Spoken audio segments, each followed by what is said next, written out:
Good morning, good evening, good afternoon, or good day wherever you are in the world, and welcome to the next episode of No Dice, No Glory. Sponsored by our jobs that actually pay us money, we're coming to you not at all live from an abandoned arms factory deep under a mountain in West Virginia. We are proud to proffer to you the finest in wargaming coverage. Without any further ado, let's get this show on the road. Hey, well, thank you, Sean. You're welcome. And, well, the other Sean, the intro Sean. That's but awesome. We actually have Sean Sarah with us today. Hi. My battle buddy has returned. I know. It's been so long. Our fans miss us. I miss you too, fans. We have something cool to do today. And the reason why is because we have Gabe Garcia. Hey, everybody. Who's coming out with a World War II RPG called War Stories. Did I get it right this time? That's the right one. War Stories by Firelock Games. Thanks for having me on. No problem. Hey, so we spoke earlier. Let's go through your wargaming background and street cred. You said you've been gaming for 40 years. 40 years. That is correct. What was that game that got you on this path to today? I would have to say it was conversations at first, as always, in PE with the buddy that played Dungeons and Dragons, and I didn't have access to Dungeons and Dragons. And one day, my parents took me to Sears, I think it was, and I think it was carrying a game that to me seemed similar to Dungeons and Dragons.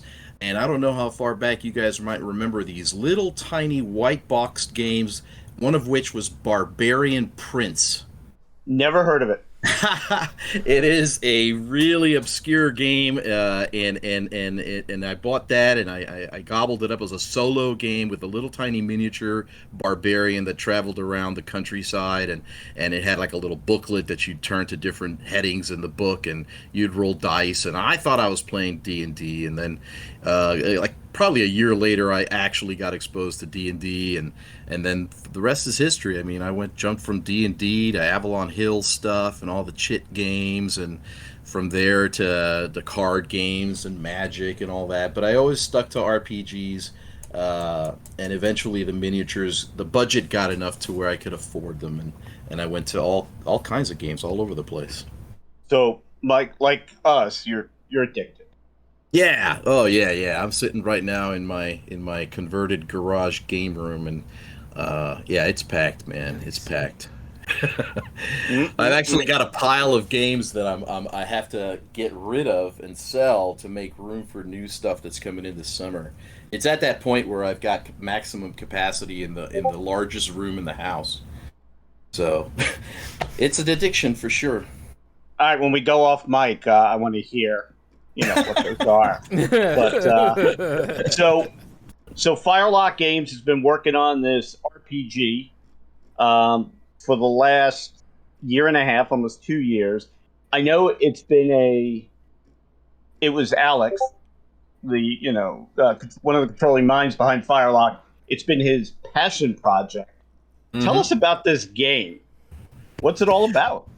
Well, as far as Alex being the brainchild of this, I definitely cannot dispute that. He approached me in November of 2020, and I am pretty sure that it was a result of a COVID-induced viewing or reviewing of Band of Brothers that basically had him, mind twirling and brain cogs whirling and thinking, well, he came to me and he said, there's been RPGs that are on World War II, but as I understand it, you can correct me if I'm wrong, and I said, you know what, you're right, most of them, not all, but most of them, especially recently, are all fantasy, Cthulhu, undead, dust tactics. Several lines out there have World War II, weird War IIs from Savage World, and none of them try to treat the subject matter with any kind of historical veracity. Certainly you can play in just strictly realism with any of those systems, but there's a lot devoted to some of the other magical stuff. And he said, why don't we do that? And I said, okay, well, we can do it. You want me to do it? I mean, It seemed like he wanted me to do it, so I went ahead and accepted the challenge, and what we did was put together a World War II RPG that, although initially was inspired by Band of Brothers, and most certainly the very first campaign book is very much the 101st Airborne and their actions in Normandy right after D-Day. I kind of convinced him that we needed to have a game that had a little bit more breadth and width to it, so that it could be played by people that might have wanted to play an espionage game, or might have wanted to play a tanker squad, guys in the tanks, and maybe at one point in the future, broaden it to a lot of the other theaters of the war, from the Eastern Front to the Pacific and North Africa. And so with that in mind, the core book does focus a bit on Normandy and the late years of the war, but it's still broad enough that if somebody picked up just the core book, they can tailor it to any of the different parts of the war and even times of the war. So that's kind of what we did, and that's what we're excited about. So system-wise, what are we looking at? Is it like a D&D style game, or what's up? So the system is going to be derived from the Year Zero engine by Free League. These are the folks that brought us Aliens recently, Coriolis, Tales from the Loop, the Year Zero Chronicles themselves.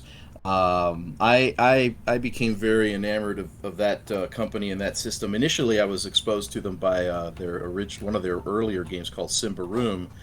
And I got into Simbaroom, and I really liked their presentation and just kind of the way they produced their books and the artwork and whatnot. And then slowly I got into Tales from the Loop and a lot of the other games, and I introduced Alex and our group to Aliens, and they're big Aliens fans, as am I. And that was perhaps because of COVID and the starvation we had for gaming.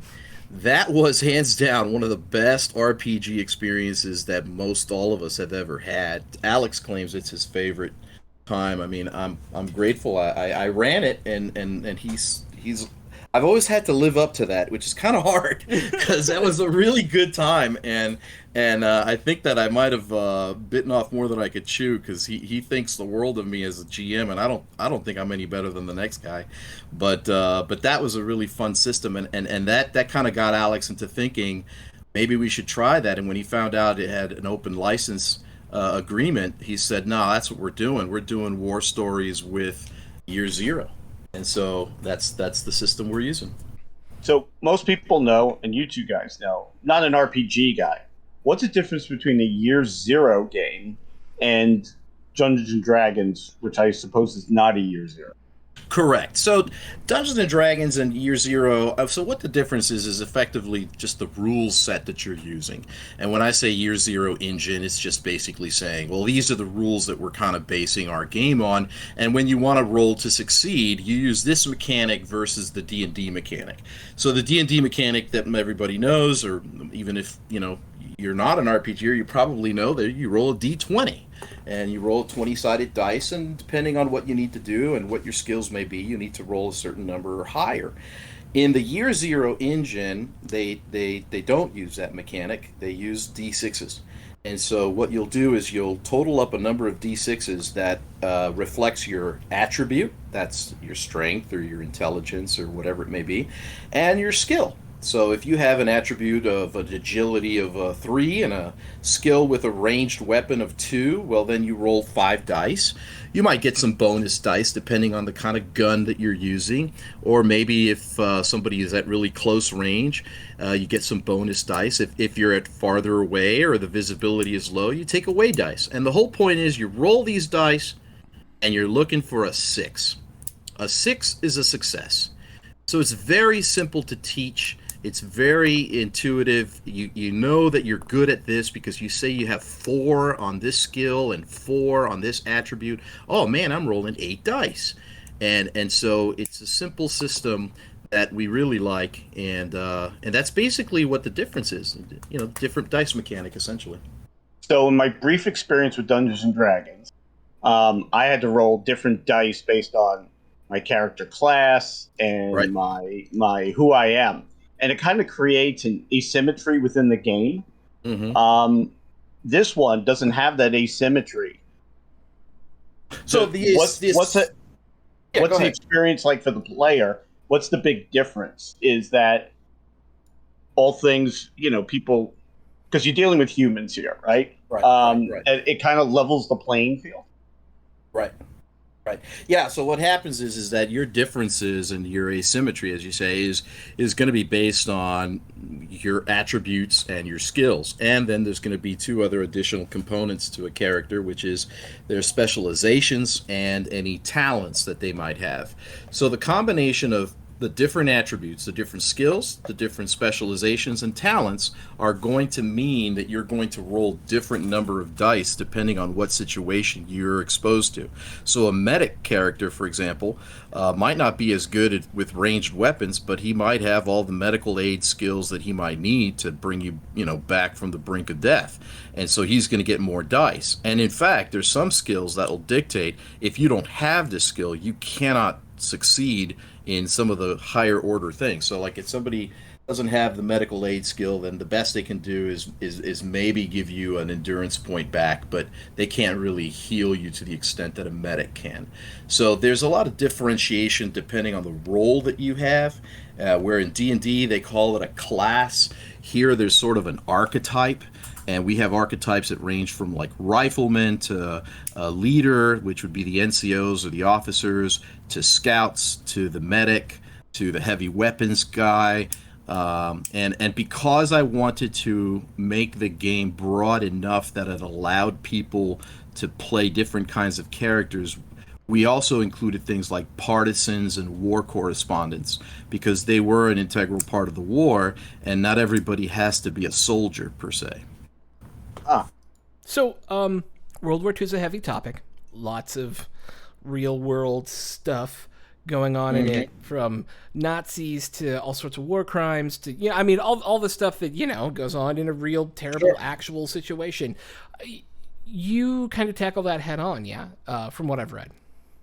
Yeah. Right at the very beginning, the discussion is had about, what is the nature of your game going to be like, and it's very explicitly stated when I write that the group that you're playing with, everybody's sort of sensibilities has to be respected to the extent that everyone is having fun, and no one action by any one player ought to disrupt that. And if there's topics that should be avoided, then that group needs to have that discussion prior, especially if they're not the best of friends. And sometimes we go to conventions and we don't really know who we're playing with. Right. Other times you're playing with your best friends and everybody knows what everyone else is okay with and not okay with. But yeah, right in the very beginning, for example, I have a section in the book on inclusivity and the fact that historically there was a whole lot of racism and misogyny and that sort of thing isn't and shouldn't be the focus of a particular adventure. Although it is historical, you can definitely still focus on other historical aspects of the war where women were taking the roles of Red Cross or correspondents or even spies. And so those things are the ones that we'd like to emphasize. But it ultimately, it is ultimately up to every group, and we're certainly not going to be the police force. We're just certainly not at the same time going to endorse any kind of play that is going to be offensive to anybody. For sure. One of the questions I had about it as well is like it's World War II and people get wounded and people die and it takes a long time to heal up, and you have this. So I guess it's kind of a two-part question. One, you have the background character system, which I'm reading through and I think is really cool. And before we get to that though, because I think these things kind of dovetail, how. Like, it feels like there might be a life expectancy with characters in this game, right? Like, it's pretty gritty when it comes to how long the character you're playing now may stick around. Even if they don't die, they still can get hurt pretty bad. but that's why you have these background characters, right? Can you tell us a little about the interplay between those things?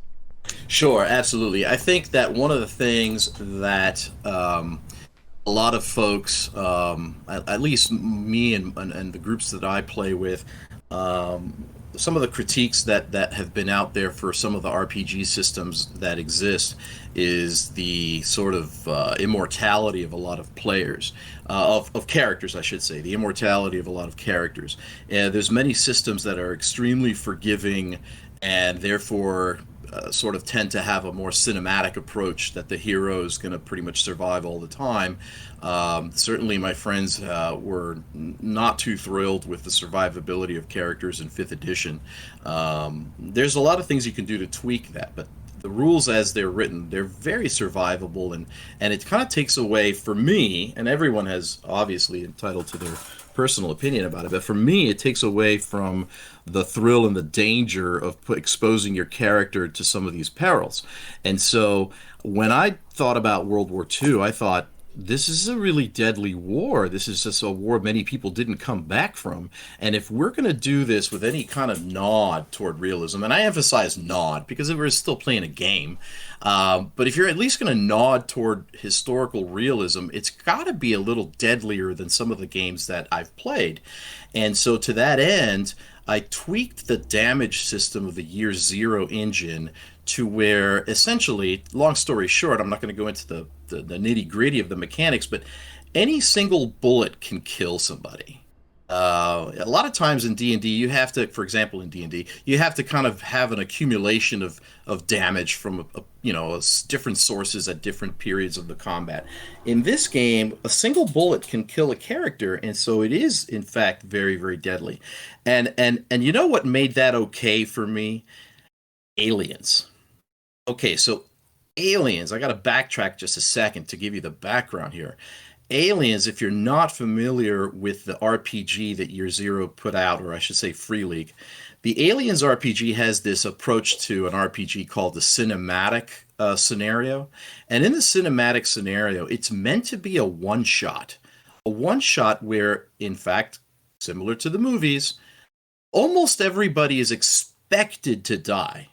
And when you play that kind of game, at least when I played it, it was really liberating to know that, okay, you know what, I'm not expected to survive. And let's just see how interesting this story can get, and let's see how interesting my character's death is going to be. So it really liberated me. It freed me up to enjoy the fact that I wasn't going to live to see another day with this character. And I really got a kick out of it. So I said, if that's okay for Aliens, then why can't it be, to some extent, okay for war stories? And I said, well, then how are you going to play a campaign? How are you going to do a system that proceeds to tell the story of several weeks and months? It's not a one-shot. You're not doing a one-shot, although you can. But for those players that want to do the campaign, we set up the background characters. And that actually solved a separate problem as well. So let me tell you what a background character is. It's basically all the characters in your platoon, for example. Not all of them, but some of them. You make up some very base stats for some of these background characters that might be in your platoon. You give them some basic names. The characters can be used sparingly, mostly by the GM, and everybody kind of gets to know, Alex, the heavy machine gunner, and he's in the group, but he's not a full-fledged character controlled by a player. When your character dies, you can upgrade one of those background characters into your full-fledged character. People know Alex; they've already heard about him. They got some sort of character. Characteristic that they can identify with him, and then you just go on playing the story with this new character. And that's kind of where everything kind of meshed together for me, with having this be lethal while at the same time playable in a campaign. So like next man up. Yeah, basically that's right. Next man up. That's all that basically is. So looking at the game, and thank you guys for sending us the draft copy. There's a lot of detail that you go into with these characters, what they did before the war, education levels, skills that they may have. First of all, what kind of depth in your playtesting do you feel it's added, and then how hard was it to do that?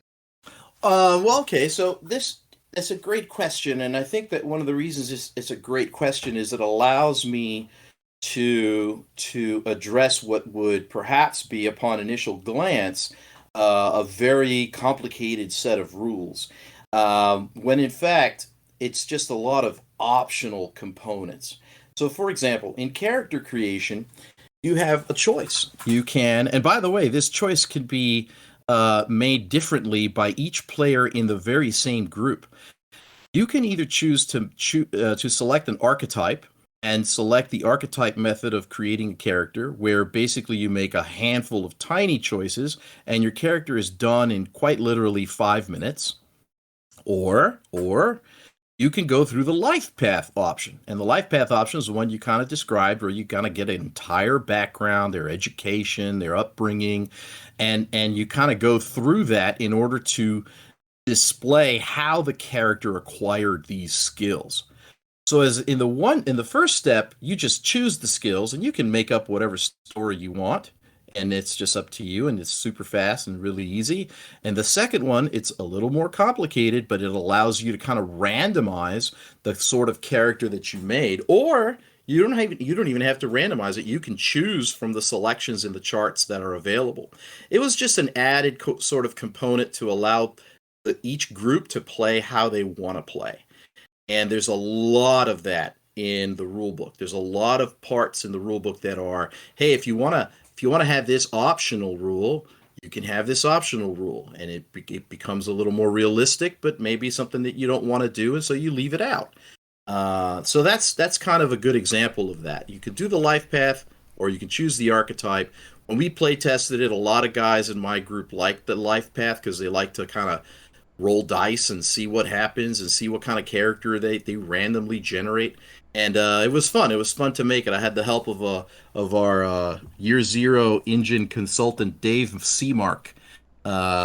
He's got his own podcast for all the Free League stuff, and he was invaluable, especially with life path charts. Yeah, it actually reminded me of two of my favorite role-playing games. Warhammer Fantasy, where since the beginning, except for the Fantasy Flight version, you could always choose to just like randomly roll to see what your character was going to be, top to bottom. Right. And so there was a lot of that in there too. And I also think it kind of melded that with Burning Wheel, which is a kind of a precursor to Dungeon World and stuff like that. Sure. Where you would kind of like build your character by choosing what they did for certain blocks of years, and you would like in War Stories, you get like some skills and maybe a perk for being in that period of your life, right? And having the ability to have that kind of granularity, I think, is cool, while also keeping the ability for people who just want to just like, I don't care about the rules all that much, just hop in, let me roll some dice, and I'm going to shoot some Nazis, right? Yeah. Right. And so that's actually, which leads into my second question. It seems like on the base level that it's a relatively simple rule set. Roll some d6s and hope to get a 6 and do the thing. So like on a scale of 0 being rock, paper, scissors, and 10 being like hero system or traveler, where would you put, just if I did not use any of the optional rules, where would you kind of place War Stories in terms of crunch? If you didn't use any of the optional rules, honestly, I think it would probably fall under a solid 5. I think it would fall under a solid 5 because it's like you said, it's a really simple, basic game, but the little wrinkle that I added with the damage roll and the only complication that I feel is, and I wouldn't say complication, I would say the only part of the rules that was a bit challenging to write and to try to maintain a semblance of historical realism was armor and cover.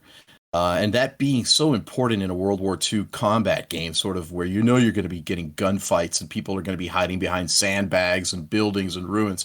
I really wanted to get that right. And to get that right while still being playable was one of the biggest challenges that I had and that we had really as a team. It was not just me.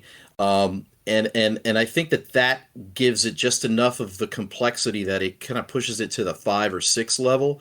Now, if you add all the little knickknacks, I would push it up to a 7 or 8. because there's quite a lot of. I have infection rules. I have rules for damaging cover itself. So like when the shots come in, the wall that you're hiding behind could get damaged, and that sort of thing. You don't need it, but it's there. And if you played with all of them, then yeah, it'll be a 7 or 8. Right on. Yeah. So I think that's great because having that sort of like modularity to like cater to players' needs, or even just like increasing over time, like we're going to start peppering things in. Sure. I had a follow-up question to that, but I blanked on it for the minute. Mitch. I talk too much, man. No. Sean's mind turned on. Let me tell you, that's never happened. I figured, if you're in a tank, armor would be easy.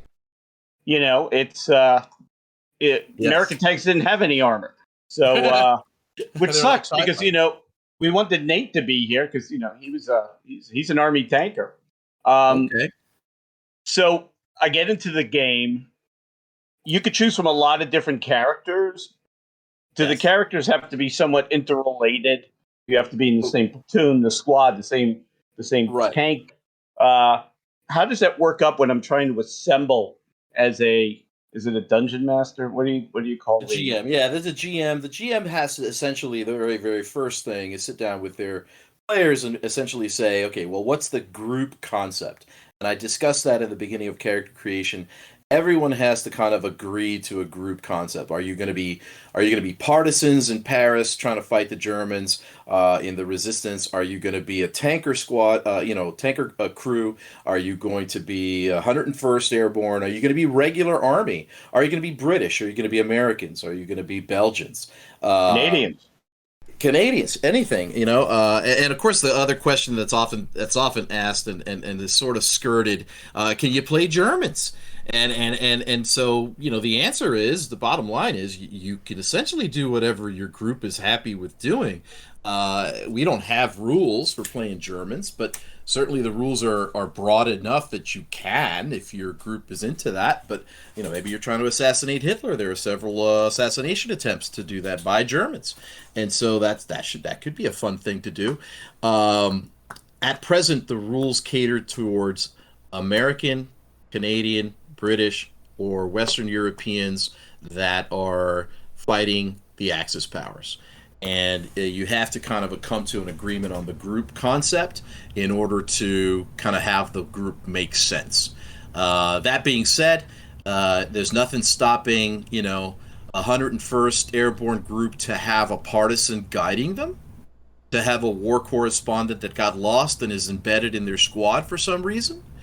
There's nothing stopping the pilot from their drop plane to jump out of the plane because the plane was hit and is somehow now involved with the 101st Squad for the time being.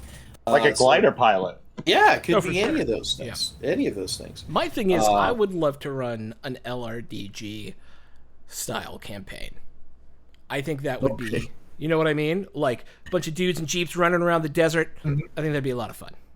Yeah, that would be awesome. Now that obviously would be one of those things that you can do with the core book. We have stats for a Jeep, and you certainly can play anywhere, including North Africa. But I think that to do it justice and to play it the way we'd like to do it is we'd have an expansion book for that theater of war. So we'll have a North Africa theater. We'll have, hopefully in the future, we'll have an Eastern Europe and a Pacific theater as well. So I like the espionage stuff personally, and I love the partisan stuff. I'm a school teacher, and I had my high school seniors playing French partisans, and that adventure was fantastic, considering many of them. In fact, I have to say, 9 out of 10 of them, I did 2 groups of 5, and 9 out of 10 of them had no RPG experience whatsoever. And I'm holding their hand through it, but it wasn't hard, and they loved it. Yeah. Yeah, when you bring people in like that, oh my god, yeah. Yeah, I do that every year.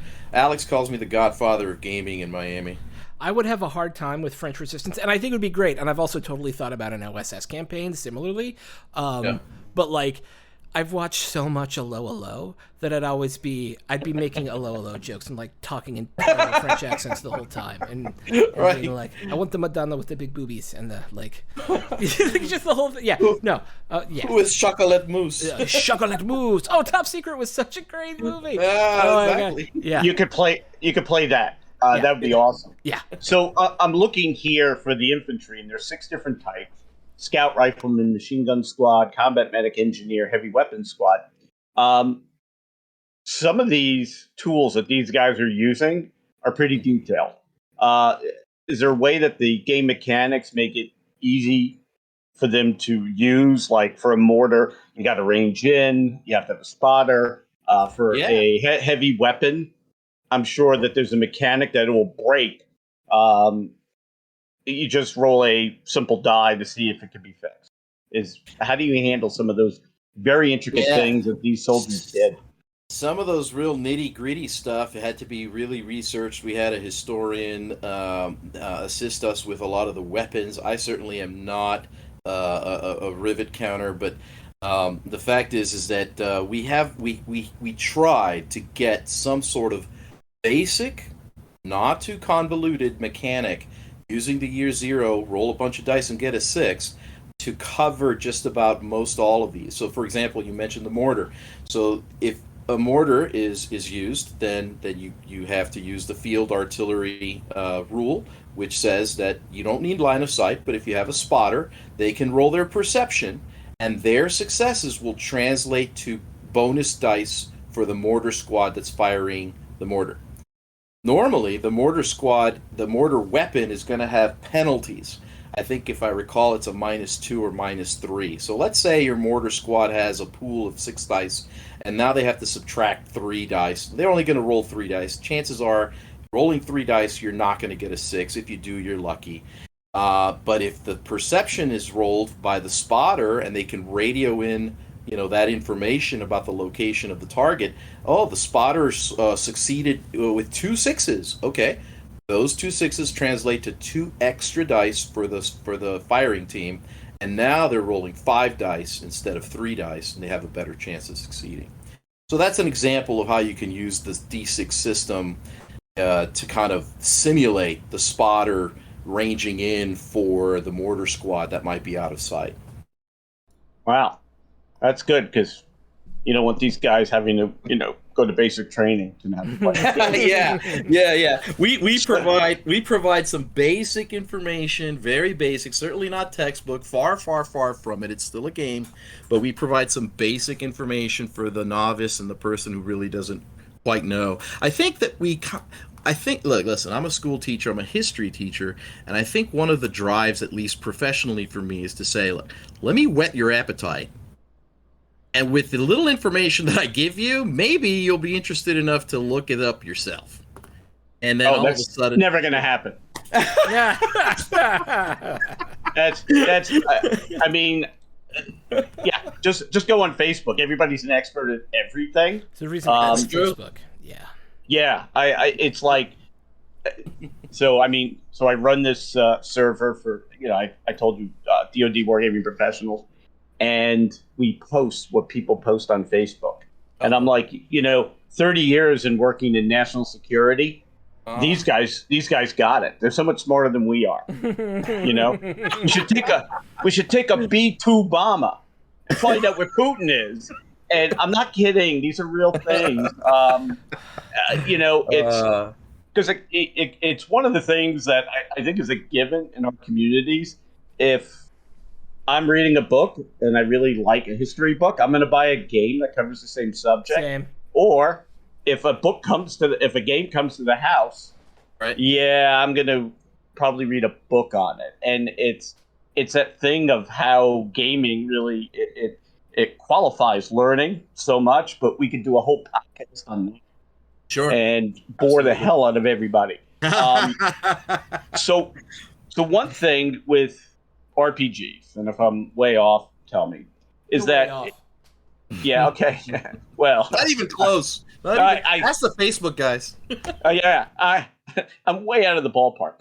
So a lot of it is with the descriptions that the game master, and I think you should call it the Supreme Allied Commander, gives. And there's a lot going on in a battlefield.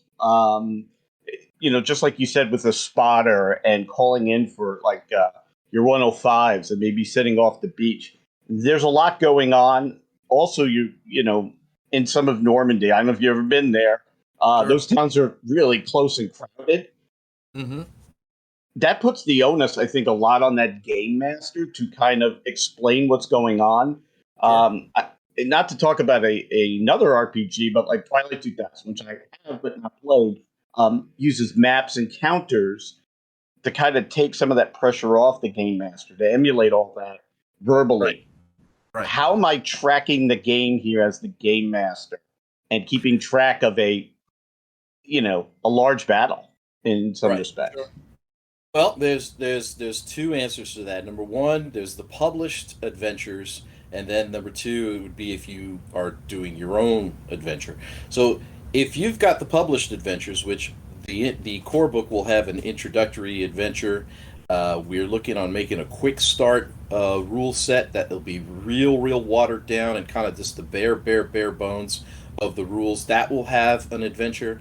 And I'm presently, now that I'm sort of done with the core book and it's in layout, I'm presently halfway through a 5-adventure book that will probably come out shortly after. I don't know how long it'll take me to do, but I've got 2.5 of the 5 adventures kind of already written, and ideally those adventures I failed to mention the very important Rendezvous with Destiny campaign book, which is simultaneously being laid out as the core book is.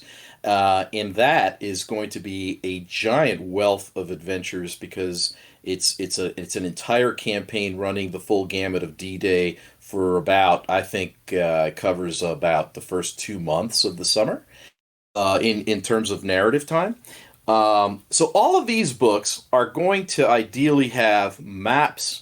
They're going to have strategic and tactical level maps. It's going to have numbers in terms of what the enemy forces are comprised of, as well as the allies. If there is a battle that is going to take place, I've seen the work on the Rendezvous with Destiny book, and that really kind of nails down the tactics that should be used by the GM on both sides.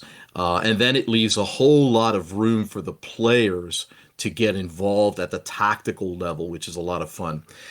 So the bottom line is, I think the published adventures are going to provide the framework for the GM to be able to embellish and add to that. If they're playing, however, their own sort of adventures that they put together, then obviously, that like any other RPG that the GM takes full control over, that's up to him or her to decide, well, am I going to draw out all these maps? Am I going to put down stuff on a 6x4 and lay down my bolt action scenery and models? And that's up to the GM.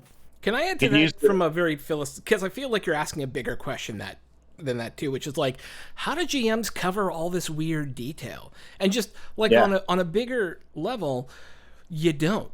A little bit, right? Like, because your mind is really good at filling in the gaps. Like, especially if you got a bunch of people who are super into World War II, and I tell you, you're walking through the bocage, you're on a road, you're immediately going to think there is a giant wall of hedges on either side of me, probably growing over my head, right? And you're going to feel that because you know it, right? But if I'm like, and that's a little bit on the GM to know that, like, I know people who know the source material, and if not, I'll narrate a little bit more. If there's something important, I'll throw it out there. But there's a lot of like letting the players' brains create their own sense of drama too. Sure. Yeah. I mean, if I'm playing with my students and they don't have a whole lot of world life experience because they're 17 or 16 or whatever, and I tell them, bocage, they don't know what that is unless they researched it themselves. So I have to explain that. Now, maybe part of the question is, well, what if your GM doesn't know any of that? Well, that's the sort of thing that you could say, that would be true of virtually any RPG. You have to kind of create your reality based on what you're familiar with and what you know. Yep. Certainly, you go spelunking in real life, it's far different than what most are D&D games which go down in caves, explain it in a whole other way. It's not really how caves look, but yeah, that's a pretty open-ended question. It's really dependent on the experience level of the GM. So this begs another question. I think every game designer goes for this, and it's rewarding real-world tactics that they would have used for success back then. Like, if they're British, they're going to hang back, call in artillery, and then move forward, unless the mission is a little bit more stealthy. The Germans, as soon as Germans lose a position, their doctrine says we counterattack right away. Right. Is that going to be baked in at all, or is it's once again up to the research of the game master? Well, that we have a whole chapter dedicated to the combatants, and the combatants essentially. That's the title of the chapter. I should have called it the combatants of the Western Front, because it's a little more specific. But anyway, that chapter is going to detail some of the German tactics. It's going to have a whole section on the Axis, specifically the Germans. I don't give that much information on the Italians, but the Germans they do exactly that, and I make a point of explaining, sort of squad level tactics for the GM. This is a section that's toward the second half of the book that's sort of geared for the GM. It gives an entire historical background for the war itself, and then it does the nitty gritty of some of these strategies and tactics. They'll even go into detail for the Allies as well. So, for example, the Allies had different ways of traveling across, the terrain, and one of those was bounding overwatch. So, with bounding overwatch, I'm sure you guys are familiar, better than me anyway. You've got certain movement that a portion of the squad moves forward while the other portion of the squad is making sure that they're surveying for enemies and covering them in a manner of speaking, and that is translatable in the game to bonuses on perception and bonuses on infiltration. Which is to say, the side that's sort of sticking back will have a bonus dice for reviewing what's out there, because they're specifically being ordered to do so, and they're carrying out what they've been trained to do, and so that's reflected mechanically in the game. So I think that might be what you're asking. I think it is. Bingo. Yeah. Yeah. Why don't you tell me what I should be thinking? No.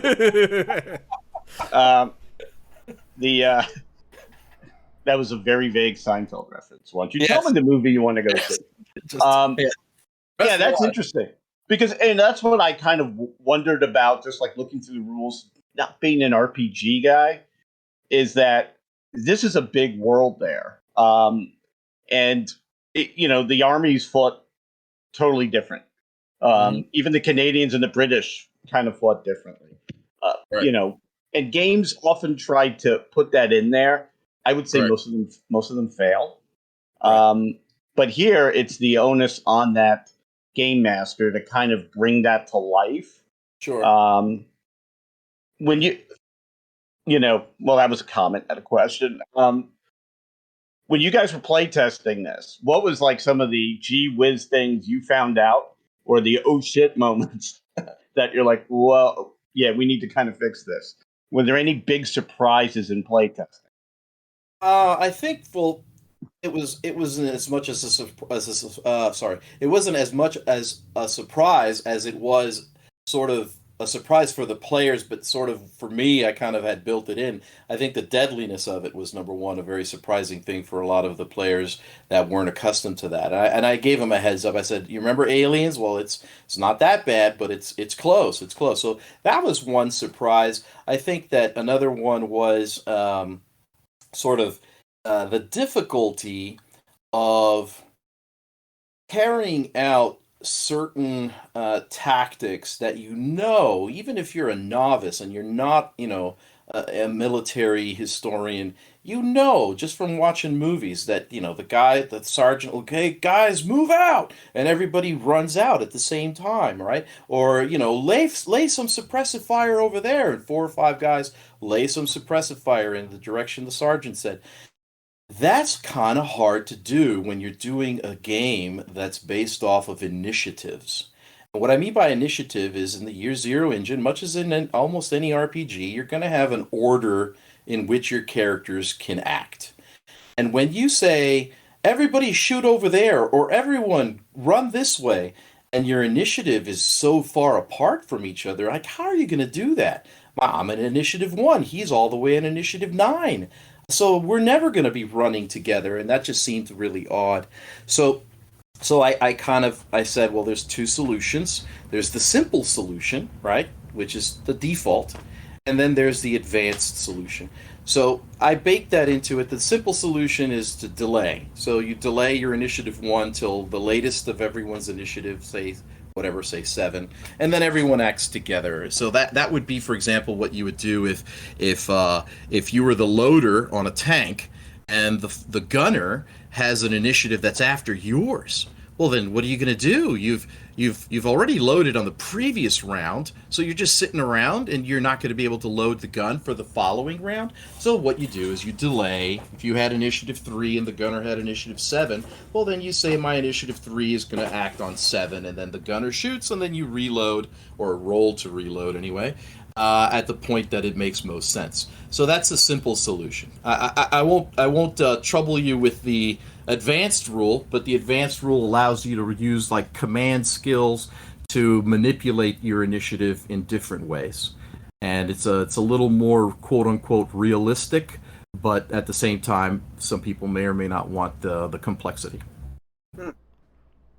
Yeah, I think it's super cool. And that's I always find that like simultaneity is very difficult to get to in role-playing games if you want to like coordinate movements, and it seems like you've squared the circle pretty well on that in the system.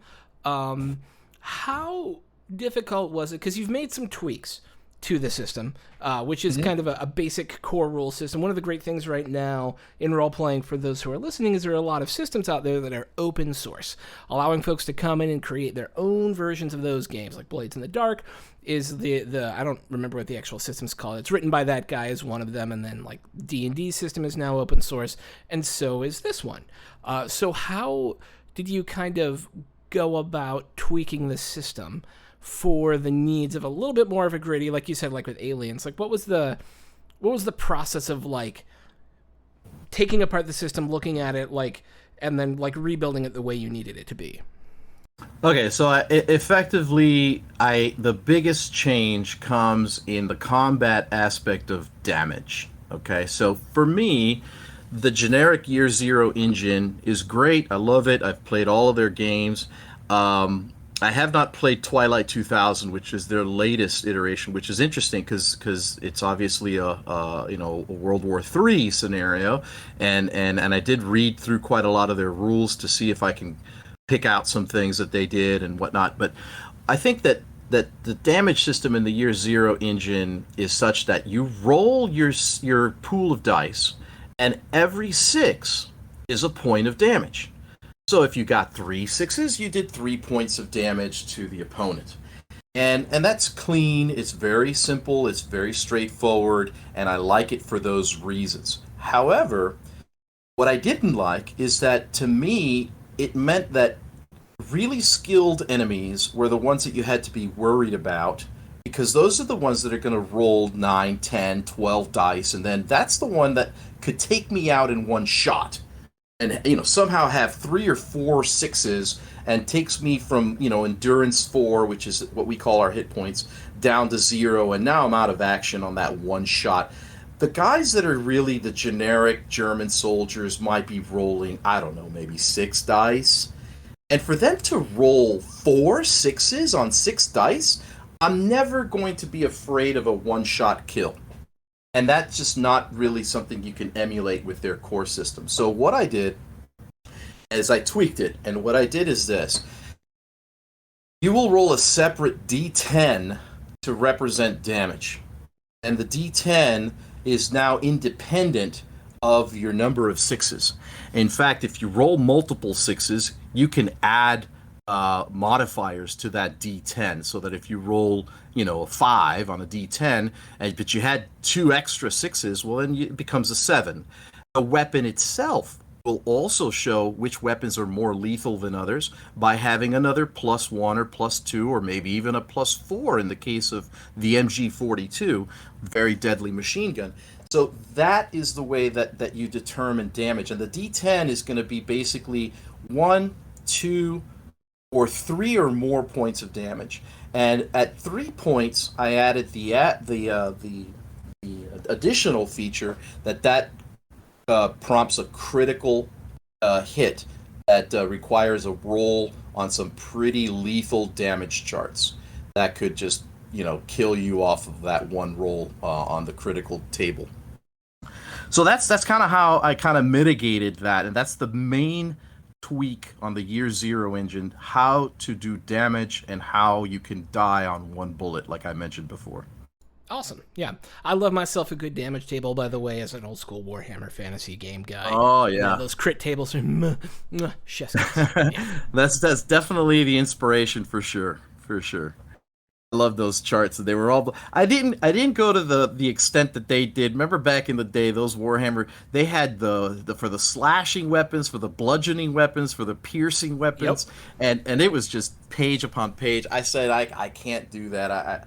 I need to kind of. This is already complicated enough as it is. Let me kind of give some generic injuries that could apply to damaging weapons that are either piercing or slashing or bludgeoning, and they all seem to work okay. Cool, man. Yeah, no, yeah, I think the ones you had in there are really good, by the way. I think they're good for the sort of system that you have here. Warhammer Fantasy is very chart heavy. Yeah. Yeah. Some people like that. I mean, I liked it back in the day. Yeah. I think, it was a bit, now that you look back on it, you go, damn, that was a lot of charts. But it's like everything else. People have their preferences, and some people are going to like this, and other people are going to prefer that, and that's fine. As long as we create more and there's more choices for everybody, I think it's overall a great thing for the hobby. Yeah. Which is why we're doing all this. So looking at release, what is the long-term plan for this game? You kind of teased some expansions. I know it's way too early, but if the game has, a lot of popularity, are we going to see Italy, the Western Desert, Pacific? Are those things that you guys really want to do? And actually, the better question is, what do you really want to see next in this game? Definitely. If the game is well received, then it opens up everything. I mean, it opens up all of those things that you mentioned. I think that on the pipeline, in this pre-release, or not pre-release, in this pre-order, we've already got not just the core book, but we've also got the campaign book. We've also got the specialized dice, which aren't necessary but look really cool. We've got a deck of cards. We've got a GM screen.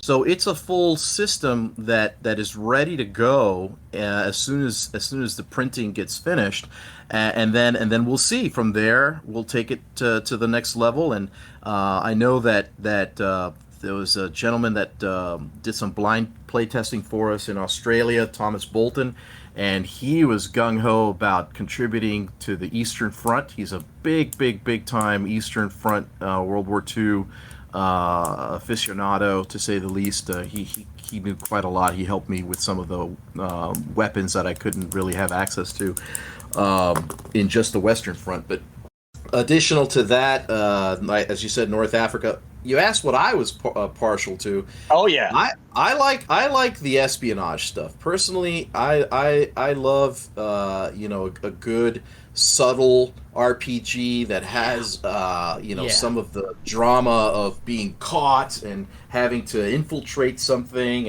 and get information and the adventure I put my students through as partisans, that's not quite espionage, but they had to go and get some crates that were on a drop site outside Paris, and they had to get out of Paris, and then they had to traverse through the countryside to the designated spot, and they were chased by Germans, and it was really cool to see that sort of dynamic where there's more subtlety and secrecy than just outright full-on battles, which are fun, but in the end, some of the best stories are more subtle than action-packed. So I like them. Yeah, yeah, part. and that's the thing too. I think that for the game and once again, a RPG novice is to have that intimacy with the subject matter. And I don't know why, as you were talking, I was thinking of Inglourious Bastards, because Sure. that would be fun too, huh? Yes. Yeah, I was thinking that too. Absolutely. Where and I've seen some of the concept art. Look, it's Firelock, so it's definitely quality. So I know this will be out. The pre-launch is tomorrow for everybody. You can go to firelockgames.com. I'm definitely going to buy it. But for a guy like me, how would you pull me into this to start playing other than threats? Well, I think that for a guy or a person who doesn't normally RPG, I think that this is an ideal game for the classic one-shot. Those one-shots where you're basically saying, "Hey, listen, we got to take down this gun battery, and it's overlooking the shore, and we're coming in from behind because we dropped in that night, and this is what we've got to do." A clear-cut mission that seems clear-cut, but then all of a sudden goes awry because there's actually nobody there, but you just found out that there's going to be a counterattack on the beach, and you've got to get that information to the right people, and your mission changes. To me, a one-shot is great for somebody who's never been exposed. It's a simple enough game where you say, take a pile of dice, try to get a 6, and I think that I would get you hooked right off the get-go. So that's how I would do it. There's no commitment. It's just a one-time 2.5-hour game, and we're good to go. I was kicked out of Sean's D&D event. You were not kicked out of it. You were not having fun. You didn't like it. I couldn't get into it, but I noticed I stopped getting invited. So I got kicked out. But, look, I picked up in the last few years Ross rifles, because anything Canadian or Great War, this kid's buying. And I picked up Twilight 2000 because everybody was talking about it. Right. And it seemed like a cool game. I think this is one I'll definitely have in my collection. But then it's, finding folks to play this. And, look, with anything Firelock, I don't want Mike and Alex, getting mad at me. I hope it's a big success, because I know when I brought this up, like, hey, there's a World War II RPG coming. And the first thing I said, that's failed before. I'm like, it doesn't mean that one day it won't. So looking forward to that. I know you guys put in so much work. Because that's all I heard from Mike. I said, well, can we, what about getting Alex? And he's like, no. He's doing this labor of love, as it were. But looking at it, it seems to be a deep historical treatment of the war that you could scale to how you want to play. And I think that to me is, that's what you should have said to hook me. No, but like, you did say that. It's like, well, the one shot. No, we all fail. And we all fail. The one shot. That's how you have to do it. You have to, especially for people who haven't. It's scaled to the audience. That's what I always do. Yeah, one shot. That's what I call my first wife. Nice. Anyway, yeah. Look, we have to say something untowards each podcast. Sean has not dropped an F-bomb, so that means it's either he's about to drop one or it's almost time. But is that because I'm a school teacher? It can't be, right? No, he does. He doesn't care. I haven't felt the need yet, because I haven't felt the need, because it's not Flames of War and I'm not mad. I think that's why. I think it's because I'm not mad right now. Yeah. So let me ask this to a guy that does play RPGs. Yeah. Sean. Yo. So if I got you this for Christmas. Yeah. is this something that you would make time to play? I already have 3 campaigns in mind. Okay. Ooh. Yeah. So that's a yes. Yeah. So I there's an OSS campaign that like pre D-Day that I would want to do. There's the LRDG one, which it would be great to have the North Africa book for, and I'm a big LRDG nerd, so that's something that would super excite me. And then the third one would be a basic rifle company one, but that's the least interesting one to me. OSS and like LRDG would be where it's at. Yeah, there's a lot. Yeah. There's a lot of story that. There's not to say you can't do a lot of story and plot with rifle guys, but boy, some of the other stuff just lends itself a little more easily to storyline. So plot changes. I agree with you. I agree. Yeah, with you. That's why when Alex told me, Band of Brothers, I said yes, but we have to expand this. We have to make sure it's a whole world that can be played in. Yeah, I'm really excited for this one. And I Gabe and I were talking earlier, and he's like, do you guys have any questions? Can you give me the questions so I don't look stupid? I said, just be excited about the game. And you succeed to the point that... I would assume that we prepare. And that we're not just... Well, we did. I read the book. Yeah. But I didn't write things down. Yeah. Ridiculous. But no, it was like really, I want to give this a shot, which I didn't say after buying Ross Rifles or Twilight 2000. And I think a lot of it is that, you guys did your homework in it. And one thing I think from going through the rules, it's like you guys definitely get an A+, Peach, for completeness. I think it's all there.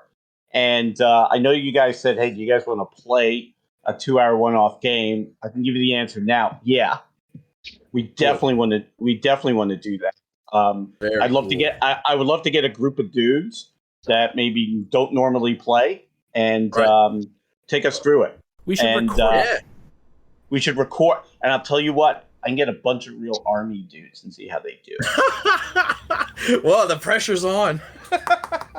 Bullshit, the pressure's on them. Like, what do you mean? Like, most of my time as an infantry company commander, I was handing out Article 15s. That's what we're going to hear. But yeah, I'm personally really excited about this. I think it's deep, and you guys really, like I said, just looking through the advanced draft, the research is there. I think when I was reading through it, I have a hard time imagining it as an RPG because I'm, once again, don't play it. But, and if Sean writes up a really good campaign, we'll send it to you, and hopefully you can post it and other people can. Yeah, that'd be a blast. I'd love to actually play in something other than run it, because I've been running it for the last year and a half, and I've yet to actually play in my own game. So hey, if any of you ever run it, Sean, give me a call, man. That'd be sweet. Yeah, I want to try running it. There you go. Well, I'm terrified of that. I mean, I'm into it, but I'm also terrified of it. Why? You don't think I'm organized? You used to have a pedo bear as your avatar in our D&D game. Why do you think I'm afraid of it? I promise I'll take it serious this time. There you go. There you go. Yeah, I promise. Well, we said an hour. We're about that point, but Gabe, thank you for this. This was fun. This definitely is a game I'm going to check out, and I recommend others as well to check this one out. So I definitely want to thank you. And Sean, what are you thinking right now? I am more excited about it after talking to you than I was initially reading it, because I just read a lot of RPGs, right? But like, you got my creative juices flowing on ways that I could tell stories in this, and to me, it's all about the story. And I feel like I'm now very excited to tell stories in this system. Sweet. Guys, I thank you wholeheartedly for all that commentary and the questions, and for having me on. It's been fun, and I'm excited. It's tomorrow, and we're all thrilled over here at Firelock. Yeah, and I'll tell you what, after he hits stop on the record, let's talk about playing sometime. But once again, thank you so much. And Sean, I'm going to send it back to you to send back to yourself. Hey, me, get us out of here. Thanks. Thanks so much for joining the show tonight. Remember to follow us on Twitter at No Dice, No Glory, and keep the conversation going on NoDiceNoGlory.com, now featuring our own message boards. Have a great night, everybody.